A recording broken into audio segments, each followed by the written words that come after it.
માનવ જીવનની મહત્વતા जो महिमा बताई है वो सिर्फ शरीर के आधार पे नहीं है, न कोई सोच के आधार पे है और न कोई क्रिया के आधार पे। न सोच, न क्रिया, न शरीर। मानव जीवन की महत्वता सफलता के आधार पर है। उसने इस जीवन को लेके क्या बदलाव लाया है और वो बदलाव कितना टिक रहा है, वो महत्वपूर्ण अवस्था है। बदलाव ना आए तो शायद क्रिया भी हो सकती है। बदलाव नहीं आए तो शरीर 80 साल तक भी बदलाव ना आए, शरीर अच्छा रह सकता है। बदलाव नहीं आए तो जीवन में जो स्वभाव है वो वैसा ही रहे। तो शरीर, क्रियाएं, मन, ये की इसकी महिमा ज्ञानियों ने नहीं बताई। ज्ञानियों ने महिमा इसके लिए इसकी बताई है कि वो इस जीवन को समझकर उस जीवन में जो लक्ष्य बना के आगे बढ़ सके। आदमी कमा सके और कमा के गमा सके, उसका मूल्य नहीं होता। कमाना वो महत्वपूर्ण नहीं था, कमा के संभालना वो महत्वपूर्ण। धर्म, आराधना, क्रिया वो महत्वपूर्ण तभी थी जब वो क्रिया का सातत्य, क्रिया का बल वो प्राप्त कर पाए। अब क्रिया करते वक्त मन हमारा पता नहीं कितना जुड़ा, क्रिया करते वक्त तो कितने समय तक हमारी क्रिया रही, 80 साल में रहेगी कि नहीं रहेगी पता नहीं है। मन, शरीर और जो सामग्री मिली है, समय मिला है, इस तीनों चीज़ों को लेके भगवान ने एक ही महत्व बताया। तेरा लक्ष्य क्या बन रहा है? कुछ नहीं करेगा तो चलेगा, लेकिन जो भी करना वो लक्ष्य के साथ करना। कोई भी योद्धा युद्ध में उतरता है, कोई भी धनुर्धारी बाण लेके निशान को ताक रहा है। निशान को ताकना जरूरी है कि निशान पे लगना जरूरी है। तो निशान तो ताक देगा, लगेगा नहीं क्या करो? युद्ध में चला जाएगा, मर जाएगा तो क्या करो? क्रिया तो कर लेंगे, लेकिन जीव को जो गुणवत्ता, जीव में जो बदलाव आना चाहिए वो नहीं आया। आज सुबह जब भगवती सूत्र चल रहा था, एक बहुत अच्छी बात आई कि मानव जीवन के लिए संघर्ष है। मानव जीवन में समझण यानी सोच है, समझदारी है। समझदारी, संघर्ष और मानव जीवन में समय, ये तीन इसके पास है कि नहीं? जवाब में है। किसके लिए है? संसार के लिए है। संसार की हर कोई अवस्था में संघर्ष भी है, उसके पास समय भी है और उसके पास सोच भी। और तीनों चीज लेके वो संसार परिपूर्ण करता है। आपके घर में कोई शादी ब्याह हो या पास वाले किसी के पास कोई फंक्शन हो, सोच, समय सब कुछ साथ देती है।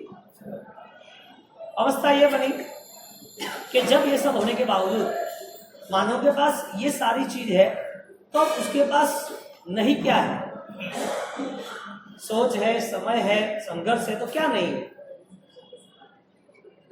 सुधार। बहुदेव मुनि, उसकी बात हम करने जाए तो जम्बू कुमार मुनि, उनकी पूरी यात्रा हमारे आंखों के सामने आई और वो यात्रा को लेके हम इतना ही सोच सकते हैं कि जम्बू कुमार मोक्ष में गए। बस जम्बू कुमार मोक्ष में गए, और जम्बू कुमार के पहले उनका क्या जीवन था, ये घटना कैसे बनी, इस आत्मा को ये अवसर कैसे मिला, इस अवसर को उस व्यक्ति ने, उस कैरेक्टर ने, जम्बू कुमार ने, उनने कैसा निभाया। इंसान ही थे ना, और गुस्सा। जब तक दूसरों पर नजर रहती है तब तक स्वयं का कुछ नहीं होता, और दूसरों की नजर दूसरों की ही होती है, अपनी नहीं होती। जितना भी पाप खड़ा हो रहा है, जितना भी पाप शुरू हो रहा है, जितना भी पाप तैयार कर रहे हैं, वो सब जब रिलीज करते हैं, जब उसको संसार में यानी कि दुनियादारी में भेजते हैं, वो सारा 18 पाप का पूरा प्रोडक्शन बढ़ के वापस आता है। एक के प्रति पाप, एक के प्रति क्रोध, एक के प्रति निंदा, वो निंदा का कंट्रोल नहीं हुआ तो बढ़ती गई, बढ़ती गई, बढ़ती गई। रिटर्न आई 5-10 साल के बाद व्यक्ति की निंदा। तो मन संबंधी हमारा व्यवहार स्पष्ट नहीं है। मन से हम परमात्मा ने सूचित किए मार्ग पर हम समझ भी नहीं सके न चल भी सके। बौदेव मुनि का कैरेक्टर, श्रीपाण महीना का पूर्व का कैरेक्टर, प्रभु महावीर के 27 भाव, ये सारी चीजों के बाद जिन्होंने ठान लिया, जिन्होंने संकल्प किया, जिन्होंने मन में जुनून पैदा किया, उसके जीवन में ऐसा उदय आया है कि पूरी ऊर्जाएं इस पृथ्वी पर उसकी विचरण कर रही है। ऐसा उदय आया है उसकी ऊर्जा एक्टिवेट सबको लग रही है। राइम सूर्य महावीर को देखने वाले बहुत, मानने वाले बहुत, प्रभु महावीर को देखने वाले, मानने वाले बहुत, उनकी बातें करने वाले बहुत, लेकिन जब उनने जो ऊर्जा पाई वो लक्ष्य बन गया तो कैसे हुआ ये सब कुछ? मन के स्तर पर, सुधार के स्तर पर हुआ। और ये होता तो जिंदगी का कुछ मजा भी आता। खाने पीने के बाद जीना तो जीना थोड़ी होता है, वो तो रूटीन हो गया। आयुष्य चलता जा रहा है और नया आयुष्य क्या है वो पता नहीं। इस जीवन के इतने सारे उतार चढ़ाव और इतनी सारी घटनाओं के बाद भी प्रभु महावीर के वचन उसके जीवन में नया सूर्योदय प्रकट कर सकता है। और ये वचन के लिए हमारी खुद की एक चिंतन यात्रा चलती है। भगवान कह रहे हैं एक फूल है, खिल चुका है, हवा चल रही है, नृत्य कर रहा है, वो नाच रहा है, फूल पौधे पर झूम रहा है, आगे पीछे जा रहा है। ऐसा ही पास वाला फूल है, वो भी खिल उठा है और वो भी ऐसे ही झूम रहा है। दोनों फूल होने के बावजूद दोनों का अस्तित्व अलग है। प्रभु महावीर और परंपरा में गुरु गौतम और परंपरा में इतने श्रमण संघ, साधु भगवान, साधु जी भगवान, श्रावक श्राविका कोई भी हो, सब आत्मा का अलग अस्तित्व है और वो अस्तित्व केवल ज्ञान से भरा हुआ है। हर एक आत्मा का अस्तित्व केवल ज्ञान से भरा हुआ है। अंदर इतनी ही सुवास, अनंत दर्शन की, अनंत ज्ञान की, अनंत चारित्र की, आत्मा की शक्ति में इतनी ही ताकत छिपी हुई है। आसमान सूर्य के समय पे हमें दिखता तो है लेकिन उसके तारे नहीं दिखते। और रात्रि की शुरुआत होती है और वही शुरुआत में जब चांद को देखने के बाद तारे भी देखते हैं। तारे हैं, जो भी स्टार है, सितारे हैं, वो दिखते नहीं है, सूक्ष्म दृष्टि चाहिए। यहाँ पर जब एक फूल और दूसरा फूल अलग है, एक आदमी दूसरा आदमी अलग है, केवल ज्ञान की अपेक्षा इस समर्थन में बैठने वाले ज्ञानी भगवान अलग है, 84 लाख जीवायोनि में हर कोई गति का जीव अलग है। इसी तरह हर कोई जीव का अनंत ज्ञान, अनंत दर्शन, उसका धर्म और उसकी सच्चाई, उसकी शुद्धि, उसकी आविर्भाव की अवस्था सब अलग है। अस्तित्व को पहचानना और उसके लिए प्रयास करना वो धर्म पुरुषार्थ। अस्तित्व क्या है, उसकी पहचान किससे होगी, उसके लिए पुरुषार्थ कौन कराएगा? यानी प्रभु महावीर, परंपरा, धर्म सब कुछ मिलने के बावजूद भी वो चक्र कौन तोड़ेगा कि बदलाव का? जो रूढ़िवाद है, जो परंपरा में आत्महित नहीं है, जो क्रियाओं में हम अज्ञानता से फंसे हुए हैं, जो समय व्यतीत हो रहा है वो सारा समय हमारा मन की मलिनताओं में जमा हो रहा है। तो फिर वास्तविक क्या है, अस्तित्व क्या है, व्यक्तित्व क्या है, उसका प्रकटीकरण कैसे होगा? उसके लिए कोई दृष्टांत ही चाहिए कि पुरुषार्थ भी चाहिए? कौन, कैसे, कहाँ? एक अमर कुमार का चरित्र देखे, जम्बू कुमार का देखे, उसके जीवन में उसको ऐसा लग रहा है बार बार मुझे इसने गाली दी, इसने मेरी निंदा की, ये आदमी गलत है, इसने ऐसा क्यों किया। इतनी सारी दुनिया इतने छोटे दिमाग में लेके घूमेंगे तो धर्म का रास्ता, धर्म की जगह कहाँ है? एक गाड़ी की में 6 लोगों की जगह है और 6 लोगों की जगह 7 लोगों को भर दिया, 8 लोगों को भर दिया तो 2 को निकलना पड़ेगा दूसरे को। मन में आपने पूरे संसार को भर के रखा है, या तो किसी की एंट्री है या तो नहीं है, 2 में से एक है। संसार भरा हुआ है, धर्म को रखना है तो कुछ निकालना पड़ेगा, और धर्म है, धर्म को निकालना है तो संसार को लाना पड़ेगा। आउट गोइंग एंट्री दोनों है ही है, दोनों रहना ही है। ये अवस्था यहाँ बनती है। सोच है, समय है और संघर्ष भी है, फिर भी परिणाम नहीं है। भवदेव मुनि के जीवन में जम्बू कुमार, शिव कुमार और भवदेव 3 यहाँ पर अवस्था है। पहली भवदेव कुमार की, दूसरी शिव कुमार की, तीसरी जम्बू कुमार। भवदेव मुनि वो मुनि नहीं थे।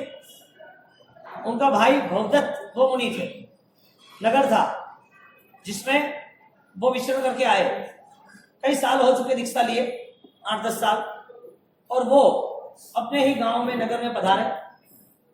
और वहां पधारने के बाद वहां पर आचार्य भगवान, दूसरे मुनि भगवान, भवदत्त मुनि, बड़े भाई महाराज भवदत्त मुनि उसे कन्विंस कर रहे।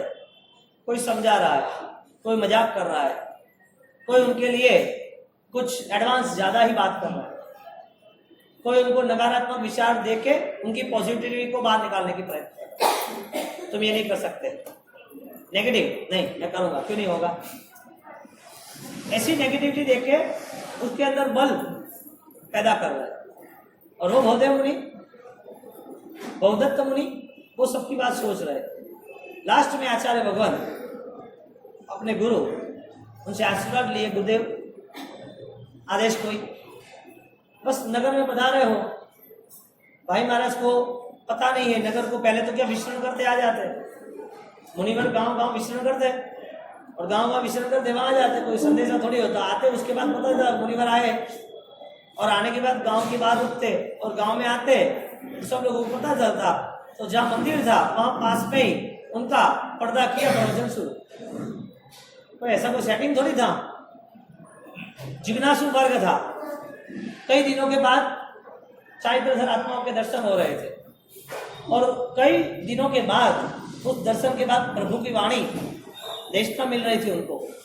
तो वो लोग उत्साहित थे, उत्सुक थे कि मुनिवर से हम परमात्मा की बातें सुनकर अपने जीवन को पावन बनाए, धन्य बनाने के लिए वो लोग ये अवस्था में जाते। अब कंडीशन ये हुई, मुनिवर ने गांव में प्रवेश किया, घर को पता नहीं, न मुनिवर को भी पता है कुछ कि क्या हो रहा है। जब उनने अपना घर खोज लिया और वहां पर आए धर्मलाभ, तो घर तो पूरा सजा हुआ था, तोरण बंधे थे, रंगोलियां थी, दीपक था, सुगंध थी, सब चहल पहल दिख रही थी, मिठाई की सुगंध आ रही थी, सब माहौल शादी ब्याह का था। घर में से सब लोग निकल रहे थे हंस हंस के, खुश होके, आनंदित होके, प्रसन्न चित्त वाले। कई लोगों को घर से निकलते हुए देखा, घर को दूर से देखा तो साज सज्जा बना हुआ था, और जब घर में धर्मलाभ प्रवेश किया तो खुश हो गए। आवाज सुनाई दी तो अच्छा हुआ, लग्न के मौके पर गुरु भगवान का लाभ, पुण्य का अवसर आ गया। पाप के अवसर तो संसार में चालू ही है, संसार में 24 घंटे पाप तो अस्खलित है, रुके थोड़ी है। पाप कहाँ रुका, कौन सी उम्र में रुका। परमात्मा ने उपकार किया कि हमें 1.5 महीना दिया, हमें पर्यूषण दिया, वरना वो पर्यूषण में भी 18 पाप की दुकान चालू रहती। पर्वती राज नहीं दिए होते तो यही पाप चालू रहते। ये 14-8 तिथि नहीं होती तो यही खाने पीने का पाप चालू रहते। ये आमिल की होली नहीं दी होती तो ये शादी ब्याह उसी दिन पे भी चालू रहते। पाप हर वक्त संसार में कदम कदम पर है। एक कदम ऐसा नहीं है जिसमें पाप की यात्रा न हो, एक रास्ता ऐसा नहीं है जिसमें दुख की मंजिल न मिले। एक जगह, एक स्पॉट, एक अवस्था, एक समय, एक व्यक्ति ऐसा नहीं है कि वो अपने पाप का प्रायश्चित कर सके, ऐसा मन बना सके, बहुत कम इसके लिए ऐसा। तो संसार की पूरी विचित्रता आंखों के सामने। लग्न के दिनों में उनको पता चला गुरु भगवान पधारे हैं, धर्मलाभ शब्द कर्णपटल पे सुनाई दिया, आनंदित हो गए, आनंद में और बढ़ावा हो गया। गुरु भगवान पधारे, गुरु भगवान पधारे, पधारो सा, पधारो सा। और देखा तो ये तो हमारे पुत्र ही है, और आनंदित हो गए कि अच्छा हुआ ना, शादी ब्याह में सबको आमंत्रित किया था, आप भी आ गए, अच्छा हुआ, आए तो आनंद आया है। मनोमन वो तय कर रहे, मन से वो राजी है, कह नहीं रहे। अभी उत्साह इतना है माँ का, और माँ तैयारी कर रही है, अब पधारे, लाभ दीजिए, लाभ दीजिए। सब तैयारी था लग्न शादी ब्याह का, तो वैरानी की शुरुआत करी, सब कुछ एक से एक बैठते ही रहे, बैठते रहे। यहाँ पर शादी हो चुकी है, महल में, घर में सब 2 भाई, माता पिता और 5वां कैरेक्टर नागिला। वो जरूर में यानी ऊपर की रूम में वो ऊपर से देख रहे इस चारों का चित्र। माँ बैरा रही है, पापा खड़े हैं, बैठ रहे हैं, भैया नए साज सज्जे पहने हुए, भवदेव राजकुमार, शादी हुई है, 2 घंटा हुआ है, घर पे बैठे सब शादी खत्म हुई है, अपने अपने काम पे लगने वाले थे। शादी का काम निपट गया, अब आराम करना है, सब मेहमान चले गए हैं, लेकिन खुशी हो गई कि पुत्र महाराज भी आ गए। और पुत्र महाराज आ गए तो मनोमन तय किया कि सब स्वजन आ गए, ये भी स्वजन आ गए। माँ बहरा रही है, ऊपर से नागिला देख रही है, सब पिक्चर क्लियर हो गया। और बैठते बैठते वक्त माँ ने बोल दिया कि वाह, आज तो हमारा शुभ दिन और आज हमारा मंगलमय अवसर आ गया, आप घर पधारे, आनंद ही आनंद है। कह नहीं रही है कि शादी हुई है, कुछ कह नहीं रही है कि शादी हो गई है। अब वहां से आचार्य भगवत के वहां से उपासना से यानी साधु के ग्रुप से वहां उनको उकसाया गया था उनको। और हर साधु आचार्य के साथ जुड़े हुए हर कोई साधु वो उनको कह रहे थे, वो माइंड में लेके यहाँ आए थे। उनके दिमाग में भवदत्त मुनि, उनके दिमाग में वो पूरा माहौल था उपाश्रय का, गुरु भगवंतों को साथ का। क्योंकि उनके गुरु भगवत जो वडील थे, जो छोटे थे, वो लोग कह रहे थे उनको, तुम तो बहुत बलवान हो, तुम्हारे लिए मोक्ष मार्ग उचित है, तुमने मोक्ष मार्ग की आराधना की, अब तुम्हें यदि ये पसंद है तो तुम्हारे परिवार में जो भी आराधक है उसे उठा के लाओ, उसकी आराधना होनी चाहिए। दूसरे मुनिवर कहे इस संसार में है क्या, पूरे जगत को बोध तो दे ही रहे हो, वो तो समझ चुके हैं। अब अपने गांव में आए हुए अपने स्वजन, अपने बांधव, अपने मित्र जो भी अपने करीब के हैं, उनके साथ उनको यदि जाना ही है, रहना ही है, तो उनको संसार में थोड़ी रहने देंगे 18 पाप में। उसकी आत्मा दुर्गति में जाएगी, ये पाप से जुड़ेगी और दुखी होगी। तो भवदत्त मुनि ऐसा थोड़ी सोचेंगे, वो तो संसार में से निकाल कर आए। तीसरे मुनि बोले नहीं, ये सबको थोड़ी निकाल पाएंगे, इनको जो नहीं जानते हैं ना वही लोग इनके साथ जुड़ेंगे, जो जानते हैं वो लोग नहीं जुड़ेंगे। वो तो ऐसा ही सोचेंगे, ये तो हमारे पूर्व के मित्र थे, आपने दीक्षा लिया, आप आनंद, तो आनंद है, हमें लाभ दीजिए, हमें साधु नहीं बनना। और दूसरे साधु क्यों बने? उनने जब साधु पद लिया तो उनके समकक्ष जो भी उनके मित्र थे उनकी शादी ब्याह हो गई, जिम्मेदार है, वो क्यों साधु बनेंगे? यानी वो दूसरे जो अपरिचित हो गए उनको वो दीक्षा के लिए लेके आए। चौथे साधु बोले नहीं, ऐसा नहीं है, ये कुछ भी नहीं कर सकते, न तो वो किसी साधु को लेके आएंगे, न स्वजन को लेके आएंगे, न अन्य को लेके आएंगे। उनको तो यहाँ आए विचरण करना है, गोश्री लाना है, आएंगे जाएंगे, एक तो परिवार रहता है तो व्यवहार है, जाना चाहिए, जाके आ जाएंगे। उनमें ऐसा बल थोड़ी है कि अपने भाई को, अपने पापा को दीक्षा के लिए तैयार करेंगे, वो नहीं करेंगे। रिवर्स साइकोलॉजी, ना की बात करके हाँ पढ़ाए, ना की बात करके हाँ के लिए उसको, उसकी सम्मति ली, उसको तैयार किया। अब परिस्थिति ये रही, ये सारी विचारधारा मन में थी और ये मन में रखने के बाद यहाँ पर आए। आदमी सही चीज मन में रखता है ना तो सब कुछ सही करता है, और तो आपको पता ही है गलत चीज रखता है तो सही भी उसके लिए गलत हो जाता है सोच के आधार पर। अच्छा व्यवहार, अच्छा वातावरण, अच्छे व्यक्ति, अच्छे प्रसंग, अच्छी परिस्थिति, सब कुछ अच्छा है, लेकिन मन में अच्छा नहीं, सोच में कुछ बिगाड़ है, सोच में कोई बदलाव। कालिदास भी क्या काम का उसके लिए, शत्रुंजय क्या काम, परमात्मा की बातें क्या काम की, उसकी सोच ज्यादा से ज्यादा पाप से लिप्त है। और ये पाप लिप्त सोच उसके लिए शत्रुंजय में जाने के बाद भी, सिद्धगिरी राज की आराधना करने के बाद भी, पर्वाधिराज, मंत्राधिराज ऐसे महान योग मिलने के बाद भी उसके जीवन में बदलाव असंभव है। भवदत्त मुनि की सोच चारों मुनियों ने तैयार की थी। उन्होंने मन में ठान लिया कुछ भी होके वहां से किसी एक को तो उठा ही लूंगा, या पापा को, या मम्मी को, या भाई को, तीन में से किसी को उठा लूंगा। सोच के आधार पर जम्बू कुमार मुनि बने। जब नेगेटिव थी तो फंसे बुरी तरह, और पॉजिटिव हुई तो पश्चाताप किया, सब पाप साफ। हमारी सोच के आधार पर हम क्या क्या कर सकते हैं? सामने वाले हमारी सोच को तैयार करते हैं कि हमारे पास सोचने के लिए कोई नजरिया है, ऐसा कहीं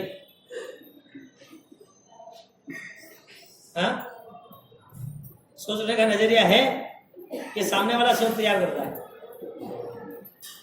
कोई शर्त आप वहां से निकले मुनिवर, घर से निकले और बौद्धत मुनिवर घर से निकले और वो अपना एक पात्रा भोजन लेने का वस्तु और भोजन लेने की वस्तु यानी पात्रा को वहां रख दिया। वो श्री वेर ली थी, पात्रा में घी बह रहा था, घी वेर के रख दिया, गोश्री लेते वो चल गया। घर में से सबको लगा कि पात्रा भूल गए और वो चलते रहे और पीछे मम्मी ने बोला, देख भाई महाराज तो पात्रा भूल के गए, अब जा देख रहे पापा और भाई सामने। माता कह रही मैं तो देते आओ लेकिन अच्छा नहीं लगेगा, वहां सब साधु भगवान थे, तुम ही जाओ। उसके पापा को बोला तुम ही जाओ देख के आओ। तो भाई मैं कहाँ जाऊँ, मैं तो पूरा थका हूँ। तो भाई नहीं तो भाई तू जा, नागीला और तू दोनों साथ में चले जाओ, 2 लोग साथ में जाओ, नो प्रॉब्लम। नहीं कि नागीला तो अभी नहीं बहू है, उसको अभी आया कि 2 घंटे तो उसको क्या काम देना, अभी नहीं बहू है, वर वधू है, अब उनके पर कष्ट क्यों पड़ा है, अभी तो वो मंगल जीवन की शुरुआत कर रहे हैं ना। तो क्या अच्छा हुआ ना, वो मंगल जीवन है तो आशीर्वाद ले लेंगे, गुरु भगवान का पता भी चलेगा कि घर में नए मेंबर का प्रवेश हुआ है, तो दर्शन भी कर लेते हैं। माँ और सासू और वो जाके हुआ, माँ ने बोला नहीं ये उचित नहीं लग रहा है, आप ही जाओ। तो क्या नहीं, बहुत दिनों के बाद भैया मिला है, चलो बहुदेव को ही जाने दो, बहुदेव को ही जाने दो। और बहुदेव उसने बोला ठीक है, आपकी जो आज्ञा हो मैं पालन करूंगा। उसको क्या पता था आजाफजासा.com है,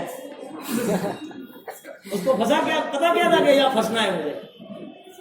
तो निकला, पात्रा हाथ में, घर की चर्चा हुई, भाई को आगे झन्नाट बंद, फटाफट गांव से बाहर निकलने लगे और वो बहुदेव को लेके चले। भाई महाराज सुनना किसको है यहाँ पर? सुनने गए थे, सुनना किसको है? सुनाई देता है, सुनना नहीं। हाँ, सुनाई देता है, सुनना नहीं, क्योंकि सुने तो उठना पड़े ना, सुनना ही नहीं। वो चिल्लाता रहा, दौड़ता रहा और फास्ट दौड़ता रहा। अब आई मजा। और अभी जब उपासना में पहुंचे और पहुंचने के करीब आ गए और वहां भी आ गए, भैया आपका पात्रा, ठीक है चलो अंदर चलो, साथ में चलो। तुम पात्रा ले लिया और लेने के साथ वो अंदर एंट्री मार, निश्चय नमो खमास्वान गो मायनम महामुनि नाम। गुरु भगवान मुनि भगवान आपकी योग चर्या के लिए आप मुझे लाभ दीजिए, पधारे। आमंत्रण दिया मुनिवरों को सूत्रों के साथ, और सूत्रों के साथ जब आमंत्रण दिया और जब उपासना में प्रवेश किया और उसके पीछे शेरवानी, मुगट, सोना चांदी, हीरा जवेरात, सुगंधीदार उसका कपड़े सब, हाथ की मेहंदी, और राजकुमार की तरह बहुदेव उपासना में प्रवेश करते हैं। राजकुमारी है, शादी के अभी 2 घंटे हुए, तैयार हुए ही थे, चेंज करना था कपड़े। आ गए भाई के साथ, खुले पैर थे और खुले पैर आ गए, हाथ पैर में मेहंदियां देखी, गहने देखे, सलवार देखा और तेजस्विता भी देखी। जैसे प्रवेश किया गुरु भगवान सब खुश हो गए, वाह रे वाह क्या बात है, आज की जैसी गोष्ठी तो कभी नहीं हुई, आज के जैसा भोजन तो कभी मिला ही नहीं, इतनी शीघ्रता से आपने ये कार्य कर दिया, क्या आपकी प्रतिभा, क्या आपकी प्रभावकता, धन्यवाद है आपको। तो बैठ के आके बैठे हैं, पात्रा हाथ में है और वहां पर पीछे से ऊपर से आवाज आ रही है मुनिवरों की, गुरु भगवान पाठ पे बैठे हैं और गुरु भगवान पाठ में बैठे हैं और सोच रहे आओ पधारो। पधारो मुनिवर महामुनिवर पधारो। गोचरी रखी, भैया ने पात्रा हाथ से नीचे रखा और पात्रा नीचे रखा और आसपास के मुनियों ने उसको घेर लिया, उनके आसपास रहने लगे, घूमने लगे। वाह रे वाह, क्या तेजस्विता है, क्या ललाट है, क्या पुण्यशाली जीव है। हमें पता नहीं था कि गोचरी सचित भी बोली जाती है। तुम तो सचित को भी बोल के आए। तो पास वाला साधु कहे, अरे सचित गोचरी हम थोड़ी करते हैं, साधु सचित गोचरी नहीं करते। अरे सचित गोचरी खाने के लिए नहीं, बैरने के लिए। तो क्या बात है, बैरा तो है सब कुछ। अरे ये बैरा सचित भाई को बैर के लेके आए, देखो एक घंटे में तो तैयार कर दिया, कैसा लग रहा है। लगता है नूतन दीक्षित प्रवेश हो गया है। और नूतन दीक्षित के साथ जब आप आए तो हम तो खुश हो गए। पूरा यहाँ का उपाश्रय का माहौल परम साधना में बन गया, आनंदित हो गए। हाथ में पात्रो है तो गाड़े में रखा वे सब। अबे पात्रा तो रखा, गोचरी करनी थी, मुनिवरों की चर्चा चल रही थी और मुनिवरों ने चर्चा की। शाबाश, आनंद है हमें ऐसे गुरु पर, आनंद है हमारे ऐसे गुरु भाई पर, आनंद है हमें ऐसे गुरु आचार्य भगवंतों पर कि जिन्होंने कोई वचन दिया और आधे एक घंटे में तो आपने वचन सफल किया। वचन सिद्ध पुरुष है हमारे गुरु भगवान और वचन सिद्ध पुरुष के आशीर्वाद आप पे आए। आपने पूरे वचन को पालन किया और आपने तय किया था कि घर में से एक मेंबर को लेके आऊंगा और आप एक मेंबर को लेके आए। सही में वास्तविक आपकी करुणा अनहद है, आपकी करुणा प्रभु महावीर जैसी है। ये संसार में इतने सारे डूब रहे, संसार में इतने सारे पाप कर रहे कि पूरा संसार उसको दुख और दर्द से भर जाएगा और पीड़ा और व्यथा और संवेदनाओं से परेशान होगा। इतना व्याधिमय, इतना पीड़ादायक संसार, इसमें से मुक्त करने के लिए तुमने तुम्हारे भाई को ही चुना। धन्यवाद है, उनकी मोक्ष की यात्रा लंबी चलेगी। यदि माँ बाप को चुना होता तो कम समय के लिए साधु जीवन पालते, लेकिन तुमने अपने भाई को ही चुना। अच्छा कार्य किया, धन्य है तुम्हारा परिवार जो दो भाइयों को शासन के लिए समर्पित कर दिया। ये तो सब सुन रहे हैं, क्या हो रहा है, ये तो सब सुन रहे हैं। बहुदेव तो पता नहीं है, राजकुमार है, शादी हो चुकी थी, नागीला वार्ड भाड़े दिए, नागीला गांव खड़ी है। उसने बोला था कि आप जल्दी भाई को देके आओ, मैं आपके लिए इंतजार कर रही हूँ, मैं यहीं बैठी हूँ। कब की आपका बोल रही थी आओ आओ, और लोग जा रहे थे परिवार से तो आप उसको छोड़ रहे थे, लोग घर से निकल रहे थे, विदा ले रहे थे। जब सब चले गए और जब आपने आने की तैयारी की, 2 कदम ऊपर चढ़े तो भाई आए, भाई माना जाए, आप उनके साथ रुक गए। अब आप वहां रुक गए, आपने बहराया, आप खड़े हो, बातचीत हो ही रही है। अब आप जा ही रहे हो तो मैंने आपको आवाज लगाई कि आपके लिए कोई इंतजार कर रहा है, आपको वापिस आना है। मैं आपके नाम की चूड़िया, बिंदिया, सुहाग यहाँ पर लेके बैठे, बोलना मत, जल्दी आना शीघ्र ही। तो आप घी का पात्रा लेके चले गए। ऐसा इंतजार नागिला कर रही है। अब इधर बहुदेव की परीक्षा होगी, यहाँ भाई का प्यार, यहाँ संसार माँ बाप और पत्नी का प्यार। यहाँ पर हाथ में संयमी पात्रा और वहां पर हाथ में अभी तो शादी की मेहंदी। अब सोचना कि करना क्या। तैयारी हो चुकी, यहाँ पर गुरु भगवान वो तैयार हो चुके और गुरु भगवान ने मन बनाया गोष्ठी करने में कर लो। मुहूर्त बीता जा रहा है, श्रेष्ठ मुहूर्त कोई नहीं, उत्साह प्रथमम मुहूर्तम। ये जो माहौल दिख रहा है, ये जो पल दिख रही है, जो अवसर दिख रहा है, औसम जबरदस्त है और इतनी अद्भुत पावन पल वो बार बार कहाँ आए। आशा इधर इसने ये गुरु महाराज की बात सुनी, भैया की बात, भैया तो कुछ बोले नहीं, मुनिवर सब बोलते रहे। बहुदेव और बहुधर दोनों साम सामने देख रहे हैं, दोनों साम सामने एक दूसरे के देख रहे, मौन में आंखों से बात हो रही है और वो आंखों का जितना भी शब्द बोध है दोनों समझदारी के करीब आ गए, लेकिन दोनों एक दूसरे मान मर्यादा से बंधे हुए।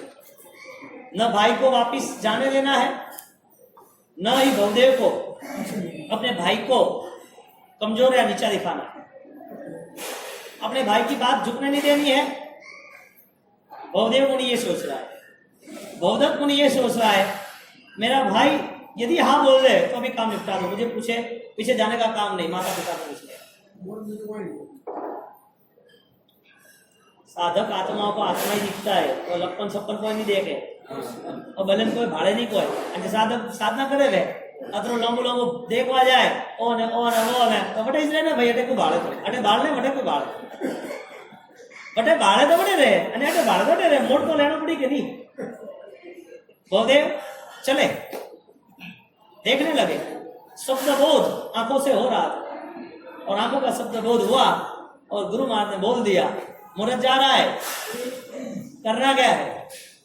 बहुदेव मन मा विचारता हो वाला संयम खाडानी लाल रे क्यारे जमुने मळू एहने हो वाला मारा मन माना गीलानो रंग लाल रे नवली नागीला मने सांभरे हो वाला नवली नागीला मने सांभरे। क्या सोच रहे बहुदेव मुनि? संयम खाड़ा नहीं था बटे वो बात बाड़े रहा मंडो क्या करूं। अरे वो तो छोड़ो, वो घरवाला जो माता पिता है मन्नी सम्मति नहीं वो क्या करो, अरे वो भी छोड़ो मारो मन अटे तो है ही कौन मन्नो क्या करूं। संघर्ष, समय और सोच, ये तीनों चीज की परीक्षा हर वक्त होती है और तीनों चीज में जो सक्षम होता है वही कामयाबी तक पहुंच सकता है। जो कमजोर होता है वो कच्चे हीरो की तरह, नकली हीरो की तरह चूर चूर होकर बिखर जाता है। हीरा होता है, सक्षम होता है, परीक्षा होती है, चमक दमक इसका मूल्य कर देती है। यहाँ आराधकों और साधकों के लिए एक अच्छा बोध है कि कोयला जले तो भी जलाए यदि इसको पकड़ लो तो, न जले और पकड़े तो भी काला करना है। आपको जलाने वाला कोयला पसंद है या पकड़ने वाला कोयला पसंद है? एक भी पसंद है।